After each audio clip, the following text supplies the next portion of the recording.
a distinguished career spanning over 4 decades in the fields of education, student counseling, community advocacy, and mentoring at-risk youth. Dr. Allwood received his Bachelor of Science degree in mathematics from Queens College of the City University of New York, his master's degree in counselor education from Queens College, and his PhD in counseling education from Fordham University in New York. He taught mathematics and science in the New York City public schools for more than 10 years. After receiving his advanced degrees, he served as the Director of Counseling at John Jay College in New York, Associate Director of Counseling at Morehouse College from 1988 to 1990, and the Director of Community Relations and Special Projects at the Morehouse School of Medicine from 1990 until his retirement in 2007. While at Morehouse College, he developed the Morehouse Mentoring Program, where college students serve as role models and mentors for elementary schools children, and was a founding board member of the International Mentoring Association. The program acquired national recognition by receiving the 1,000 Points of Light Award from President H.W. Bush. While at the Morehouse School of Medicine,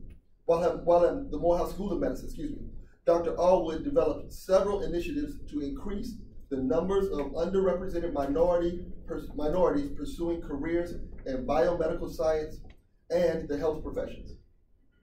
The focus of this program was to address health disparities among people of color. During the 1990s, Dr. Allwood developed the honest Rites of Passage program for African American boys. Those of you all in my Black psychology class remember we were just talking about the need for Rites of Passage programs last week, which was implemented in several churches in the metro Atlanta area. He is also a member of the 100 Black Men of Atlanta, where he is actively involved in their Project Success program for adolescent youth. He has continued to conduct mentoring training for the for the organization and has served as a mentor for several students in the group. His son, his first son, Dr. Stephen Allwood, is the Director of Counseling of Morehouse College right now. He received his Bachelor of Arts in Psychology, sitting in some of these very same chairs, from Morehouse College in 1996, and his Master's and PhD in Clinical Psychology from Rutgers, the State University of New Jersey. The majority of his career he has spent as a college mental health professional, private mental health practitioner, and community advocate. Dr. Allwood returned to his alma mater in 2017 as Associate Director of Student Counseling and Accessibility Services, working under Dr. Gary Wright. In 2019, Dr. Allwood was promoted to Director of Student Counseling and Accessibility Services. His primary areas of expertise include trauma-focused therapy, depression and anxiety disorders, grief counseling, developmental and existential issues, multicultural counseling, African American racial identity, constructions of masculinity and other men's issues, and the intersection of psychology and spirituality. I am so very glad to and proud to present these two giants in the field of psychology, giants here at Morehouse College and mental health, and just wonderful people. Please hear them give you your undivided attention. Thank you so much.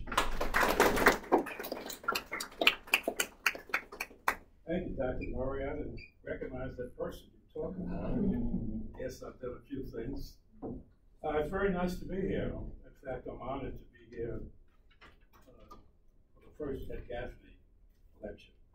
As I knew Dr. Gaffney, he was a very special person. And I want to thank you for thinking about keeping his name perpetually, that his name will not be lost. I feel very much at home here. You know, this is Morehouse College, then of Morehouse. I was here in 1988. We opened up the first counseling center. And incidentally, there was no counseling center in 1988. The SACS Commission, Southern Association for the Accreditation of Colleges, mandated that you have a counseling center. Because back in 1988, the Morehouse man didn't need counseling. Hey, you're Morehouse man, you don't need to be doing that. So I was hired in 1988, and Gloucester Hall was a very large hall with no offices. And they put the counseling center way in the back, put a wall in front of it, so the students could sneak around the side. They come into counseling. And the Morehouse faculty and staff aren't much better because, as you can see, most of your staff and faculty are Morehouse men, which is great because you come from a great family. But there's one problem with that, and it's the concept of it's always been done that way. You guys come out of Morehouse, teach here, will always do it the same way. And you know, things have to grow and change. Before I get into the counseling center, I want to talk a little bit how I got into mental health. From my resume, if you're listening to Dr. Murray, I actually taught math and science for about 10 years in New York City. And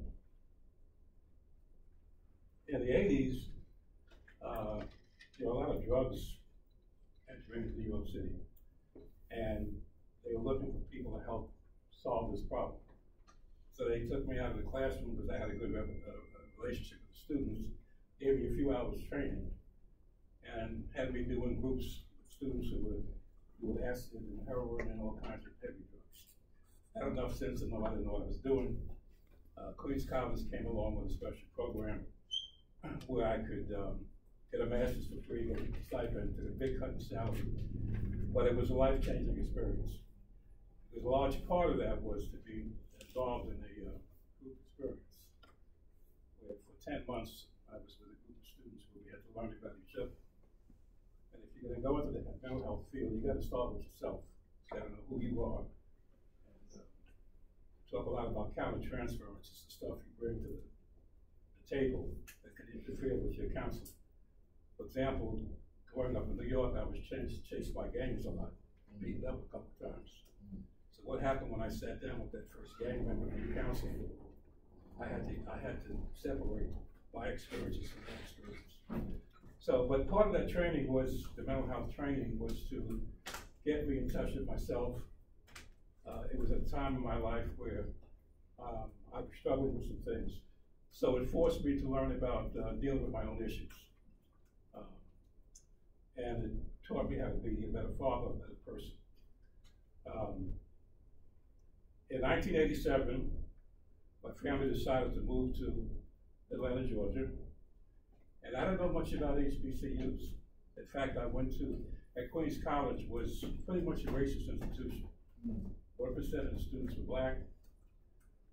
The math professor chair was thrown out a few years after I left for making racist statements. So you all are fortunate to be at an HBCU. In fact, when I got here to work, I couldn't work on Thursday to go to convocation and to hear the great speakers and learn about the Morehouse mystique and the Morehouse family. And so I made sure both of my sons went to Morehouse. Stephen was fooling around with business for a while, but he didn't have a chance. I get a lot of credit for him following my legacy of going into mental health. But Rosemary was at the mental health before me. She had a private practice in the house. She had an office downstairs. Steve would often see the clients coming in and out. A couple of times he asked his mother, could he have a session? So he didn't stand a chance. You know, you heard his resume. He got involved with the mental health field. And the rest is history. Okay, when I got here in 1988, the biggest problem we had was dealing with the stigma of black men don't go to counseling. That's being solved. And so we had to spend a lot of time going into the dorms trying to convince students that it's okay to talk about, you know, the issues that you do. One of the messages I got when I was studying counseling, I don't know whether Carl Rogers or somebody wants to talk about, but he developed client-centered therapy. One of the things he said was, what you consider most personal is universal. What you consider most personal is universal. And what I found when I was in that group experience and dealing with some of my issues, lo and behold, other people were having the same kinds of issues. It's a sad story when people live their lives and go into the grave with carrying issues that they never shared. And so there was power in that. There was power in learning to share my feelings and experiences. Not only in a counseling situation, but also with your friendships. Black men in particular deal with all kinds of issues. And it's a sad story when the strength that they can get from each other is lost because somehow you're feeling uncomfortable about sharing who you are. So the struggles here at Morehouse were to get the students to buy into counseling and to accept the fact that their strength in looking in the mirror and seeing who you are, rather than, when things get bad, go out the car 80 miles an hour and have a drink. So those kinds of things. One of the things that was very helpful was when I developed the Morehouse Memory Program. A lot of students were coming into the counseling center for mentoring training. And so there was no stigma because people could be coming to the counseling center for the mentoring program, or they were coming into counseling. This was a time that is wanted to do for thing still around. Developed those books called Countering the Conspiracy to Destroy Black Boys. He talked a lot about the third grade syndrome, where the third grade was the point where students began to fall through the cracks. And when I got here from New York, I looked at Morehouse College in the sea of poverty. All of these, a lot of the projects have torn down now. But it seemed to me that students here have a lot to offer those schools in the surrounding area, and particularly the elementary school. The majority of the teachers are female. So when those young men went into these elementary schools, they were really making a significant difference. And that was a large, exciting part of what I was doing. I think I'm going to end here because we want some questions and answers. But again, it's an honor to be here. I look forward to some discussion a little later. And when you become a father and your children are successful, it's a blessing because you can only do so much in raising them. When they go out, all kinds of things can happen. So I'm very blessed to have both Stephen and Mark still in my life. Mark is does a master's degree from Columbia. He does all my editing.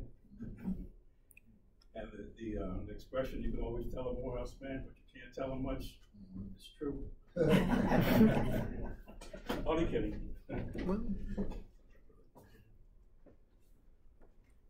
All right. Good morning, everyone. First, I want to thank my good friend, Dr. St. Murray, for the invitation to speak today. It is truly an honor to give this talk here in the psychology department, which is really my home, and one that is named after someone like Eddie Gaffney, who I didn't know as well as my dad, but of course he was our dean of students when we were here. And it is a bit surreal at times to be here working at Morehouse, my best friend teaching in our psychology department, alongside Dr. Dwayne Jackson, who taught us both, and we really got tight in his lab, and I really count as one who really kind of started me on the field in earnest as far as really understanding how to do research, experiment, and proper literature review, and really take psychology seriously as a science.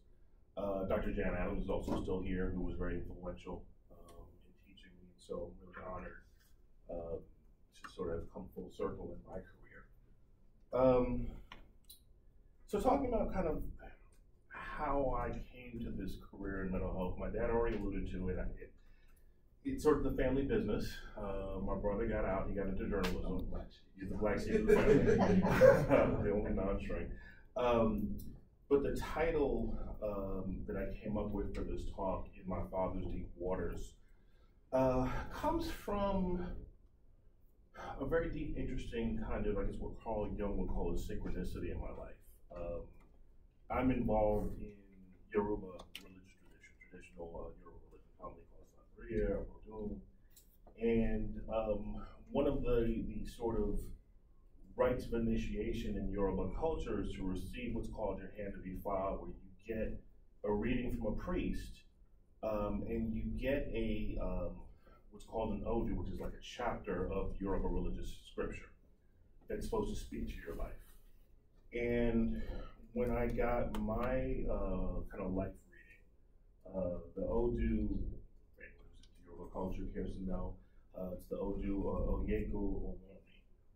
And the priest, one of the first things the priest said to me is, "Oh, you're in your family business." I said, "Well, yeah, I guess I am. I never really thought about mental health as a family business."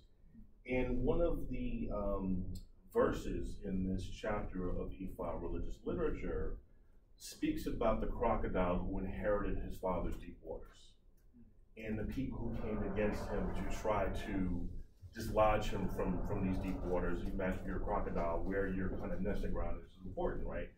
And the verse talks about how through his prayer, through his sacrifice, the crocodile was able to defend his father's deep waters. And it's really a verse, if you kind of get into the metaphor of it, speaks about family legacy, right? And I got this reading before I had come back to work at Morehouse.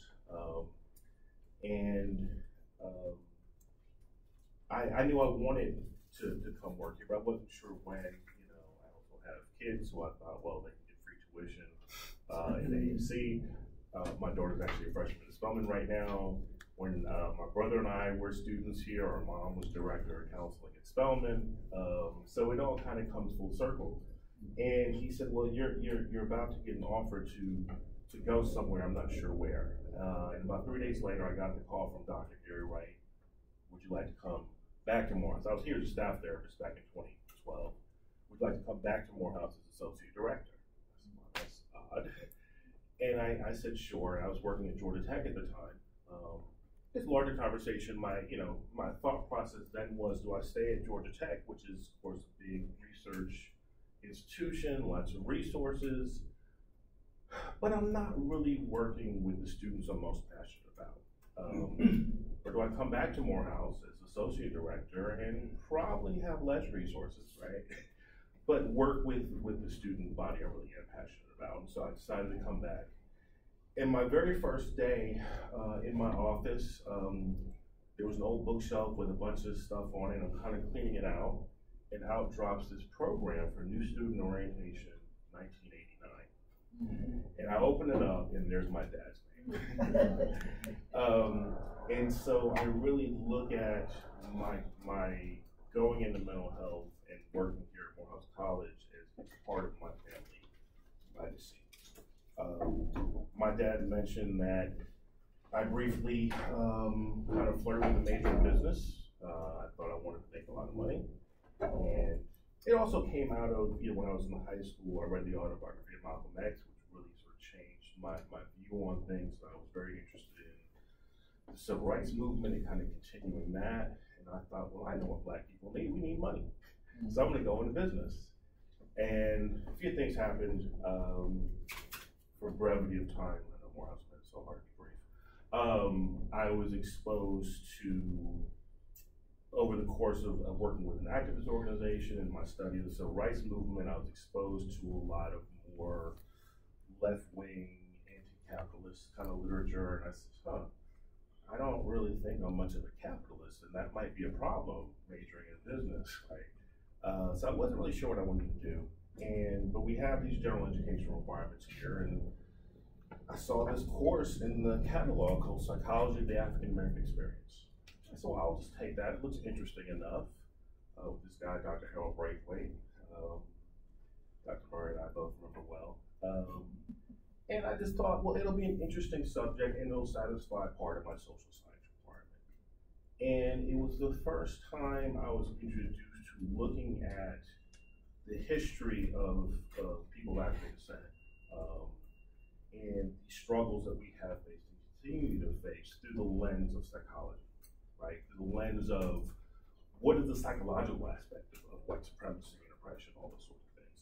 It was the first time I had really encountered that in a real systematic way.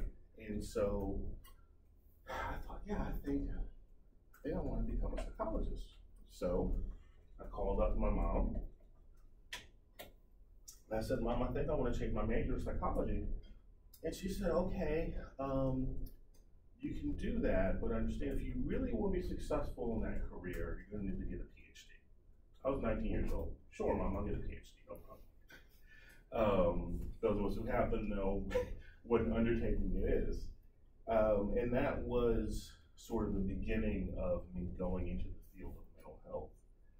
At that time, I thought, well, I like this field, but I grew up watching my mom have a private practice therapy office in our basement.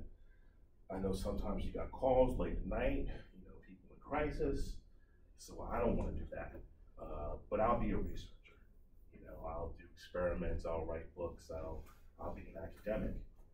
And I got to grad school and I found that I kind of hated research, because I didn't get through.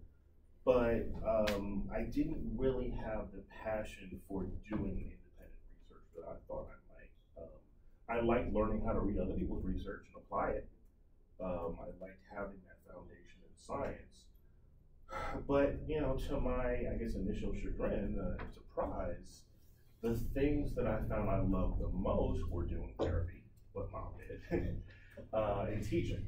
And so working in collegiate mental health sort of allows me to do both. I'm doing mental health treatment, which I find very rewarding, being able to work with someone who's in some sort of pain or suffering, and help them get to a better place.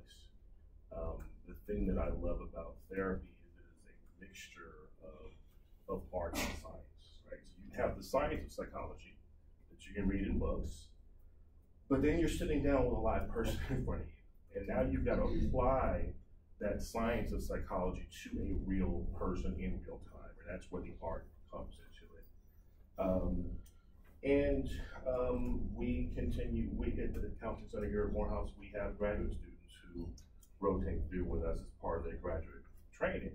So it allows me to teach and teach others, predominantly African American trainees, how to do psychotherapy. So that's sort of how I got into the field. And yeah, like I said, ironically enough, I do therapy. I get on call sometimes. I get those crisis calls in the middle of the night. But it's really what I tell people is it's sort of a calling that I was running from. One of the things I thought would be interesting when Dr. Murray asked me to give this talk, and we were kind of talking, well, what are we going to say? And he kind of mentioned, well, your parents have worked in the AUC for years, it'd be good to bring them. And so why don't we do kind of a father-son thing? And one of the things I thought would be interesting to look at would be what has changed since 1988 when my dad was Associate Director of Counseling here to now. And so I think, as you can all imagine, there's a number of things that have changed. One of the things that is, I think, probably a really positive change is the level of stigma has decreased significantly. You have a lot more students who are willing to come in, who aren't ashamed of it. Me and my colleagues, we tell students who see us that we respect your confidentiality. If I see you on campus, I may not acknowledge you, don't take it personally, but I'm trying to respect your privacy. And I'll be on campus and I'll see some of your brothers and they'll say, Dr. Allwood, I missed my appointment with you. I'm gonna call you and come back in. I'm like, you just announced to the whole campus that you're seeing me for counseling. That would not have happened. Never happened. Yeah. No. There is still some stigma, especially as men. We often have this idea that we're supposed to sort of suck it up and power through. But it is much less of a stigma. At the same time, the need for mental health treatment, mental health services has increased exponentially, not just here at Morehouse, but every college university across the country has seen this need for services go up, as well as the severity of what people have come in for. That what would you say was kind of common issues guys would come to counseling for back in the day? Oh, being homesick, A lot of it was academic issues, you know. One thing about Morehouse, it's still academically rigorous. Yeah. And so students struggling academically was a big issue. And faculty was not as sensitive, empathetic to the person having a problem. You know, one of the things I thought about, the American Disabilities Act was passed in 1989. And at that point, Bill Cosby's son had dyslexia, and Morehouse wasn't interested in developing any programs for disability. In fact, that's one of the reasons why Cosby never gave any money to Morehouse. And in fact, there's a school, Landmark College, I forgot, it's in New England someplace. Yes, in New England, yeah. Yeah, and I would refer students to Landmark College. So in terms of changes, I mean, disability services now didn't exist back then. Yeah. So a higher sensitivity to learning issues, learning disabilities is a step forward. Because if you had those issues back in my day, and you weren't cutting it academically, there was no sensitivity, no programs to address that. Yeah. So, big Can I change. add something? Oh, yes. Another issue along with that is some of the men come to spell culture to get counsel because it was very open. And their girlfriend would say, you could go there. And they would come, and then if they were not in treatment for the couple, they would stay for themselves. It's very different. I used to see them. Yeah. Yeah. So stigma has changed a great deal. Yeah. You know, we still get students coming in for homesickness, you know, breakups of romantic relationship. But we see a lot of more severe depression, a lot of suicidal thoughts, suicidal behaviors, things like bipolar disorder. This is also the age range where things like bipolar disorder, schizophrenia, we usually kind of first sort of, you know, rear its head. So we're kind of having to play a role catching that. But the types of things that traditionally would be seen in a more private practice or community mental health clinic setting, college university counseling centers are now dealing with, right? And possibly because of ADA, I had thought about this, students dealing with those issues have more support, and so you're able to come to college and succeed, whereas maybe in the past you just didn't make it to college, or you might have just, you know, flunked out. We know that, you know, these issues are not new. Maybe the severity of them or the number is new, but a lot of these issues are not new issues. The question becomes, well, what did students do back then if they had these kinds of problems? And the answer, they probably just weren't here. So, you know, we here at Morehouse and other college university counseling centers are having to really take a hard look at what is the appropriate role of a college counseling center. What is we consider out of scope? You know, at what point do we want to refer people out to a private provider? And then what happens if we do that, right? You guys afford a $20 a week copay if we were to do that. So those are some of the kind of issues that we're dealing with. Also, I don't imagine back in '88 you were dealing much with issues of sexual orientation or gender identity. No, certainly the administration wouldn't want to touch that, right? Would you say something about gender, the true false issue with me, male, female? Yeah, it was a meme I was looking at. It was saying how Gen X has to translate between millennials and boomers. And to my dad's generation, your gender was a true false question, and now it's an essay question. Mm-hmm. And so a lot of the issues we deal with are much more complex. And what does that mean for us as a men's college, right? When issues of gender itself are really coming into question. So a lot has changed. Students themselves are advocating for these services more so, which is a huge change because administrations have tended to look at counseling as something that was necessary for accreditation, but really was an expense. And now we're starting to understand the role of college counseling in retention and getting guys to graduate. So those are some of the different things. I'm really excited to be director of counseling. I was promoted, as luck would have it, right before the pandemic. So that's a whole other conversation, is how that impacted the field. And so, promoted in 2019, it's really just since the college reopened that we've been able to sort of refocus, try to reorganize the counseling center, get more staff like Dr. Alex Barker at the back there, and begin to try to address the issues that students of today are dealing with. So I think it's a good place to stop with about 20 minutes. I wanted to make sure we could do some Q&A. Any questions? Sorry. Where's the counseling center? The counseling center is in the basement of Brazil Hall, the old infirmary where the health center used to be before we moved into multiple medicine.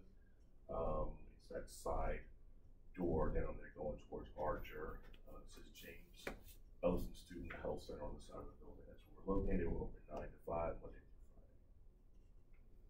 Dave, if I could just add something, I don't know who said this a while ago, but the movement for a long time was led by the legal attorneys, going to courts, fighting battles. It's been said that the leadership has to now come from psychologists and the health professionals, because these mental issues are what's really impeding on something.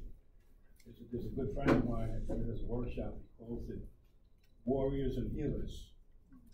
Black men have to be warriors when you go out to deal with the issues. And I don't want to discount the women who are warriors too.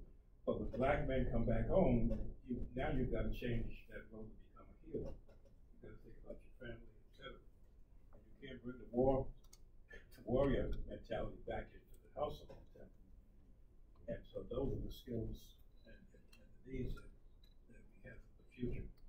So I do as I look at, as we move forward, this whole healing process and dealing with the trauma, important issues. And if you get a chance, read the Ta-Nehisi Coates book, The Water Dancer. Because of that book, through characters, he gets into what all of the trauma. We all know about families being broken up, but how do people deal with that? And when it's talked about in character form, and you follow characters and how they're struggling with these kinds of issues, which, as we know, are generational. There's a lot of work to be done here, and so I'm glad my son is here leading that charge, and and you young people, you're the future. You all need to pick up this mantle as we got. I often say, growing up during the civil rights period, I mean, things were clear. The Klan was one outside the church, and you were inside. You weren't worried about who's light skinned or dark skinned or whatnot. You knew who the enemy was. It's very clear.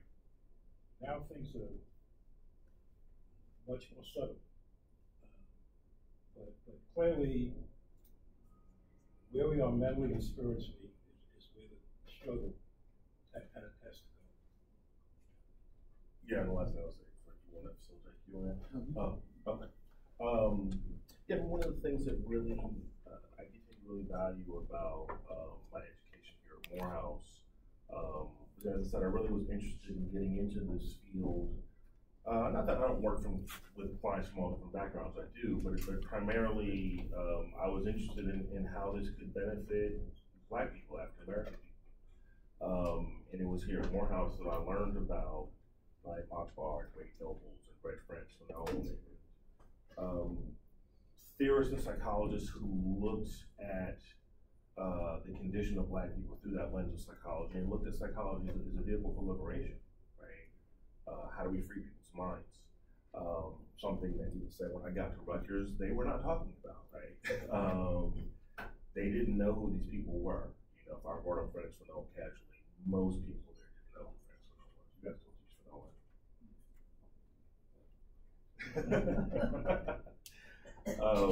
So that was really valuable. Also, while I've got a lecture in front of me, there's a lot of talk these days about return on investment with college. oftentimes students complain, you know, taking all these general education classes, what does this have to do with my career in engineering or business or, and of course we do have to be concerned with return on investment. Education is really expensive.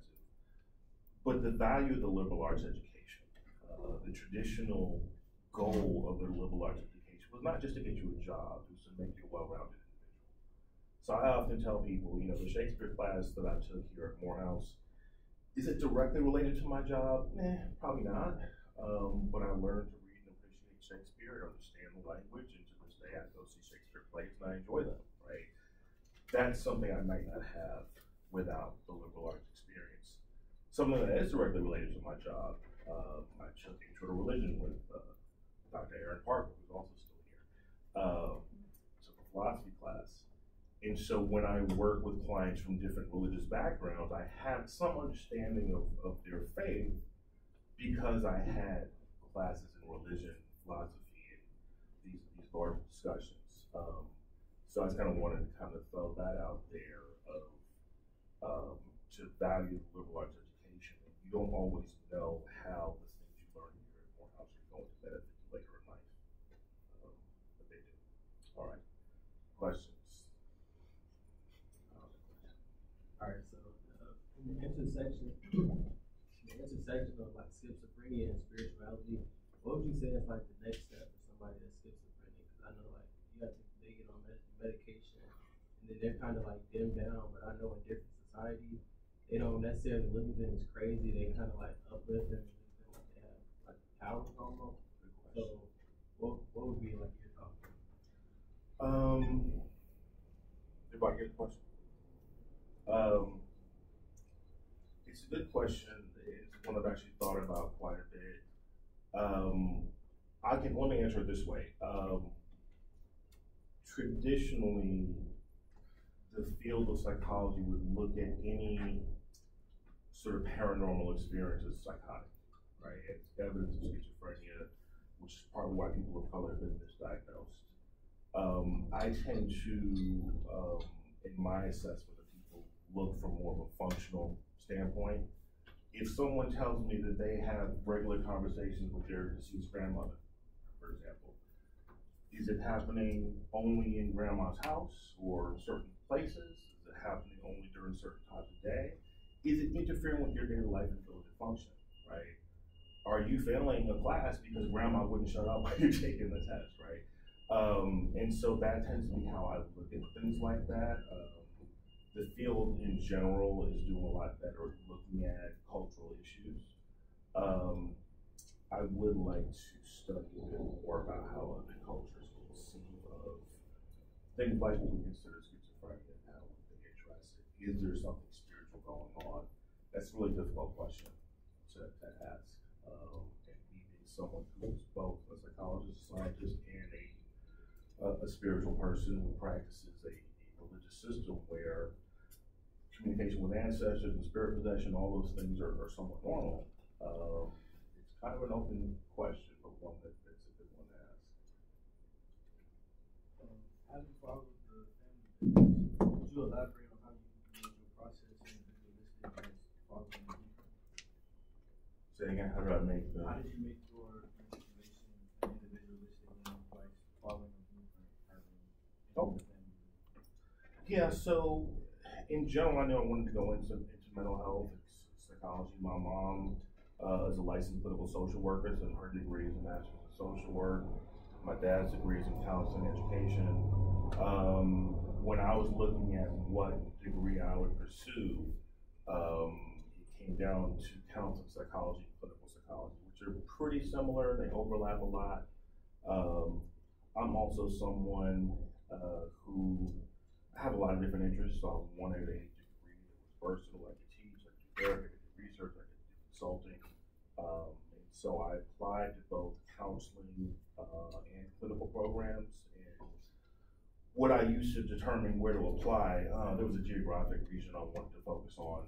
But beyond that, I was looking at who were the faculty and what research was being done at each place. So I knew I could be okay with either degree. But when you guys, those of you who want to apply for grad school, especially doctoral programs, the way it works is you're assigned a faculty advisor, and basically you're part of their research lab. So I was looking at who was doing research on Black racial identity, gender issues, things like that. And that's how I determined where to apply. I got into a couple different places. I wound up going to Rutgers University to work under Dr. Shalonda Kelly. She was doing research at that time on Black male-female relationships. So I thought I could kind of contribute to the kind of masculine part of that equation. So that's sort of how my own career path came about. Can you add a little bit about the side you had as well? Pardon?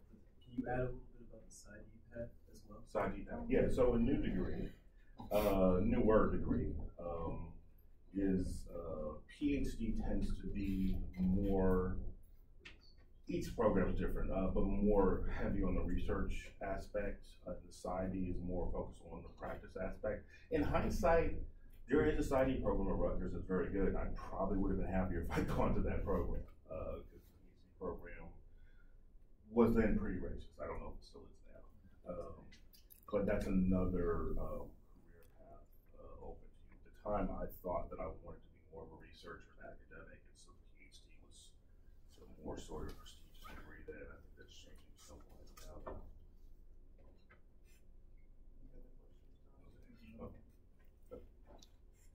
As a psychiatrist who does mental health, what are some ways you can do to get more young Black men to come in and talk about their mental health? I know that not a lot of us do that, you know, because as men, you're supposed to be tough, not want to talk about your feelings. So, like, what are some things you can do to get more young Black men, like, to talk about their feelings and open up? Yeah, I think one of the things that we've really wanted to do, and we're probably starting to do, is more outreach and be out on the campus more. The difficulty we've had in most college counseling centers is we have a lot of students who do come in the door, and so we have to address the people coming in the door, and then if there aren't enough staff, which there hasn't been until, well, we still don't have enough, but we're getting better. It's hard to get out on the campus and sort of do that kind of outreach. I also encourage people, you're never obligated to share your mental health history or status or anything like that, but if you're comfortable with it, I share mine. We get a lot of students who come in and they said they came because their roommate came or their friend came or someone else, and they were told that it's okay. I had a good experience there. There is a mental health advocacy group on campus called Chill that does a lot of that work. And I think just having more of the conversation around counseling, mental health in the broader community is helpful. So Kendrick Lamar's last album talked a lot about him being in therapy and the work he was doing, and Charlamagne the God on the Breakfast Club talks a lot about it as well. So I think just sort of normalizing it.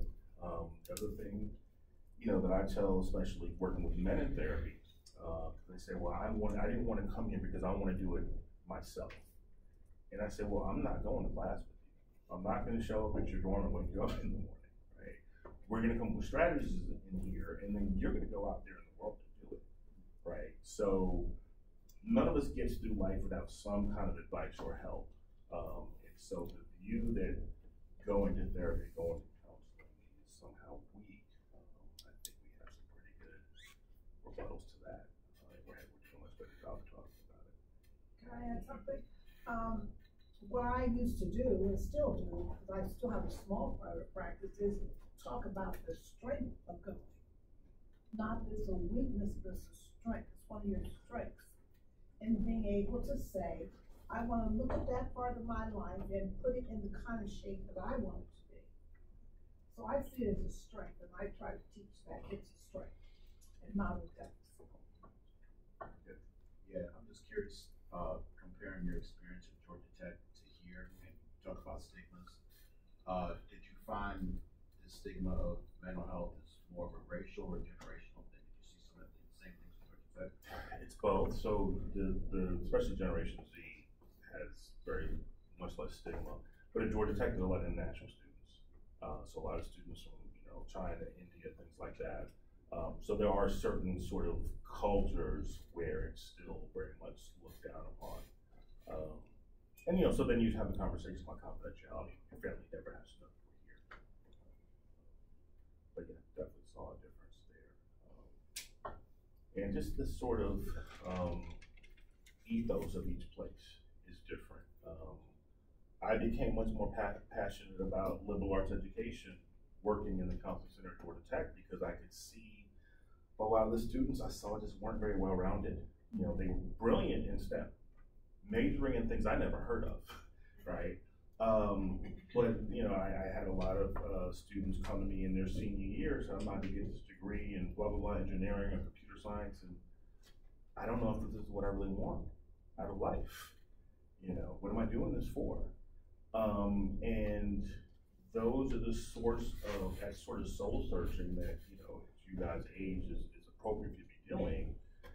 I found was facilitated by the academic environment here at Morehouse, right? By taking those philosophy classes, by taking classes with Reverend Parker, who is a pastor of a church, but if you're a Christian in his class, he's gonna test your faith, right?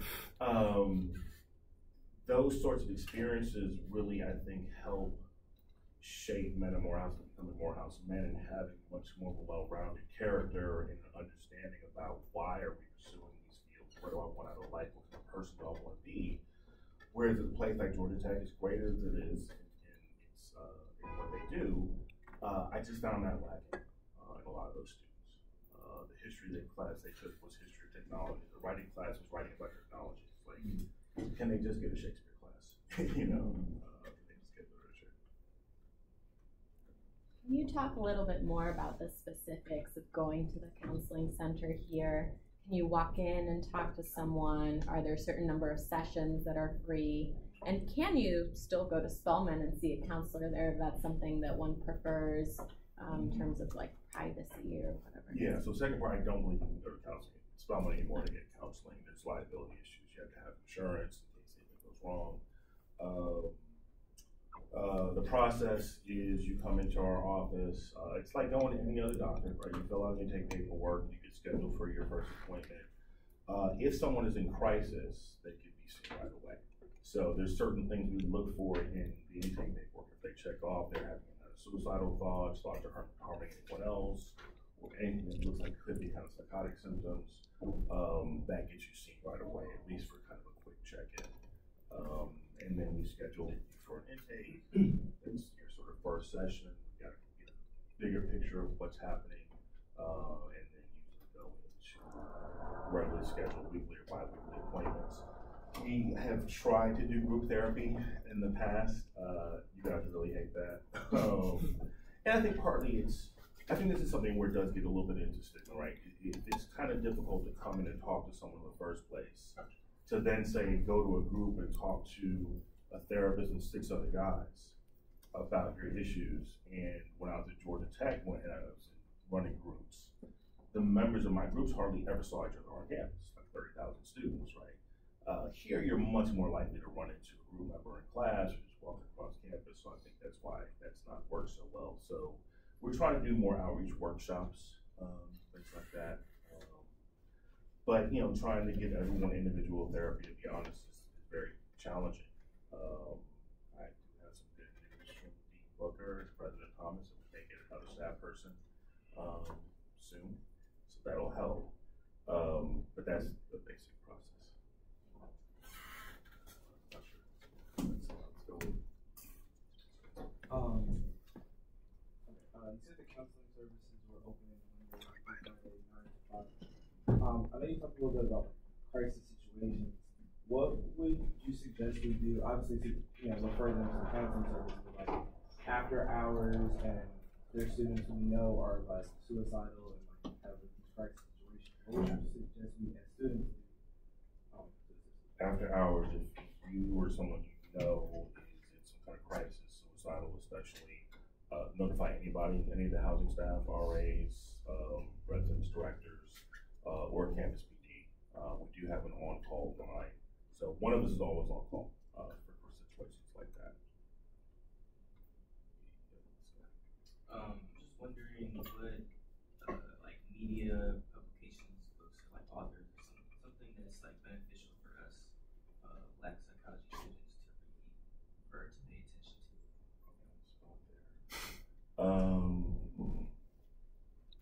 read a lot of related stuff. You have something, Dr. The Journal of Black Psychology. Division 45, I think it is, yeah. I get that in the mail every month, and it's curated for us. It's about 5 journal articles that are already peer reviewed. Some of them are research based in terms of there's no intervention coming out of it, it's just understanding the problem. Other ones are directly intervention based as well. And so we find a lot of really important topics in there. Yeah, well, those are academic journals. Were you talking about kind of more popular literature, or? I mean, publications like, even just books, like, or authors, psychologists that you like to read, or somebody that you thought like. Yeah, we read a lot of academic stuff. That's why I was kind of walking. So yeah, Journal of Black Psychology. Charlemagne the God's book was pretty good. My dad actually is the one that read that and told me about it. This stuff is a little dated, but Dr. Naeem Akbar is one name you should know for Black psychology. Dr. Wayne Noble is another name you should know. And Franz Fanon. His writings are very foundational. Black Man Emerging by Joseph White. Yeah. Oh, and my godfather, Dr. Anderson Franklin. Nice. Yeah, so my godparents are, Dr. A.J. Franklin and Nancy Porch Franklin, who are kind of speaking the field too, so I really cannot escape this. They have very Do we good, need insurance to see the counseling office? Pardon? Do we need insurance to see the counseling office? No, the counseling sessions are covered by your student conference, so they're free. We don't have a hard cap on number of sessions yet, we're still looking at that, but in general, our model is more short-term problem focused. So, as you can imagine, we have a lot of demand. So once we kind of solve the main issue that you came in for, there might be other things that are worthwhile kind of discussing, but I just don't have the capacity to get into those things. What's your viewpoint on like plant medicine being like intersectants and mental health risks, so things like cannabis, like psilocybin? Yeah, I think those things are promising because of the, really repressive war on drugs we've had. A lot of these substances are still Schedule I drugs, and so the ability to research them has been hampered. I am somewhat conversant with especially the research around psychedelics, and I'm finding that kind of promising. My only worry is I think that in popular culture it's been presented a little bit as sort of a magic cure-all. I've had friends say, I want to do mushrooms, it's going to fix all my problems. I'm like, yeah, no, well. But I do think it's worth looking into and doing more research on how those substances can be helpful. I think particularly psychedelics look like they're able to access the unconscious mind ways that are more difficult with traditional therapy. So combining psychedelics with psychotherapy can be I believe some of those substances can be reclassified as any research. hopefully.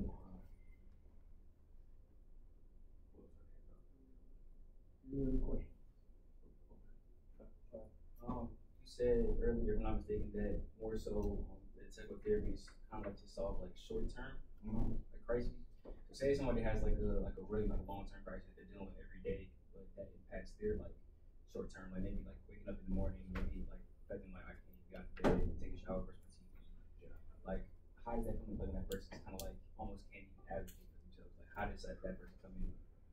So that gets difficult. If a person like can't get out of bed, brush their teeth, it might be a situation where their illness is so severe that they need some time off from school and get more intensive treatment, right? Because there's a point in which if you can't function as a student, that you need to, it's like if you had any other illness, right, you might need to take some time off. So we had that conversation kind of a lot actually. Is this something you can deal with and still function as a student, or do you need to take a break? If that's the case, we do help people find appropriate treatment, usually wherever they're from. But a lot of times, students come to see us severely depressed and kind of trouble getting out of bed in the morning. We are able to get them to be more functional. Depends on the individual and what they're dealing with. do refer to the law school of medicine for medication as well, so sometimes antidepressant is helpful. Can I ask another question on something? How do we bridge that gap to students? You know, like a lot of times we're like in the generation, it's like really easy to say, oh yeah, just check on your friend, checking on this person, but say like it's not really that easy because it may not be like the relationship you may have with that person might not be comfortable, but you can almost kind of like see that like somebody's going through something. How can you get to that and have that uncomfortable conversation? My advice, if you see someone you think is struggling, you're not really close enough to them to intervene, maybe mention it to someone in housing, because it's kind of their job to check in. So if they're checking in, it's their job to do that. We do get a lot of referrals from housing and from faculty as well. Any other questions? Okay. Before we all, first of all, thank you all for your attendance and your attention and your great questions. Appreciate all of that. Second thing, we always, want to honor our elders. And so before we wrap up, I want to ask the elder Dr. Allwood, Dr. Vernon Allwood, especially given the talk and given what this discussion has been about, the deep waters of his fathers, what is one piece of advice that you shared with Stephen that you, whether it be about being a psychologist or just about being a man or about being a father or being whatever, one good piece of advice, kernel of wisdom that you shared with him that you don't mind sharing with all of us, as many of us are psych majors, as we think about careers in psychology, or just in general as men in this world. If you could close us with that, I'd appreciate it. No pressure. No big pressure. Wow, being a father is an experience, and I can't think of one particular thing. I do think a lot of fathers and sons have trouble with communication, and I had a difficult father, and part of me, my training was learning how to confront some of his issues, and that was only because I had gone through my own therapy.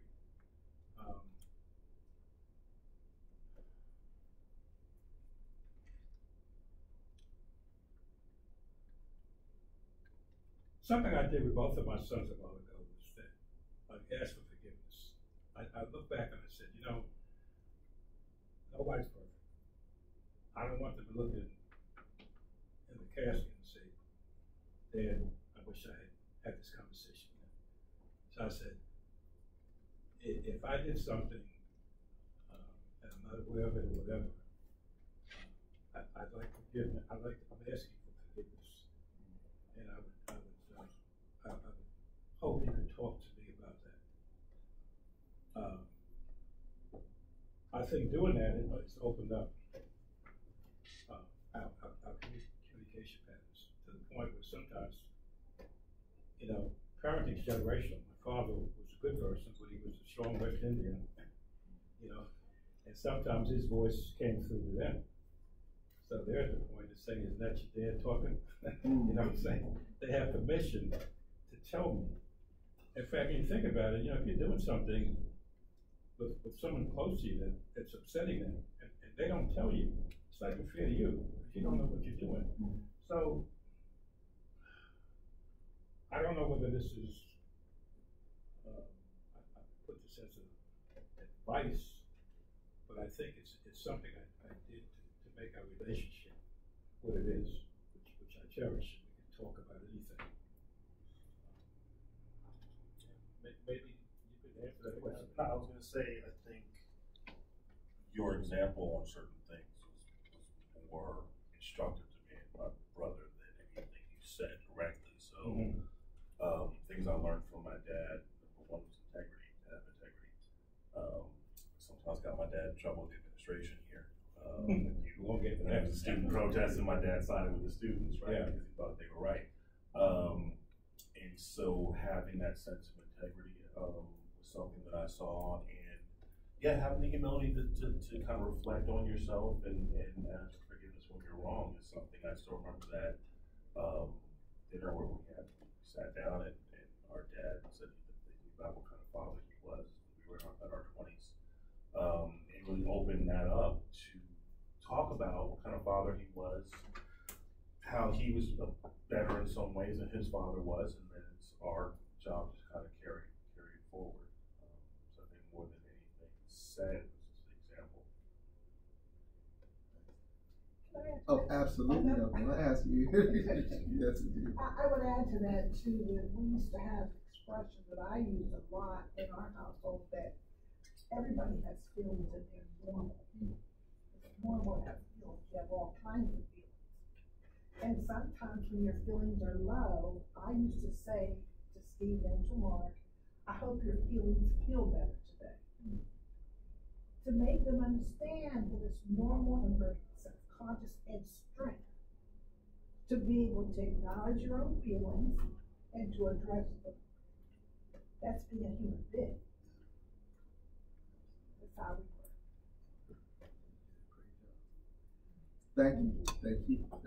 Thank you all.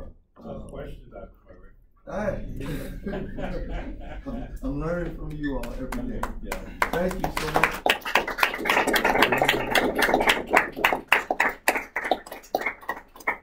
Couple other quick housekeeping items.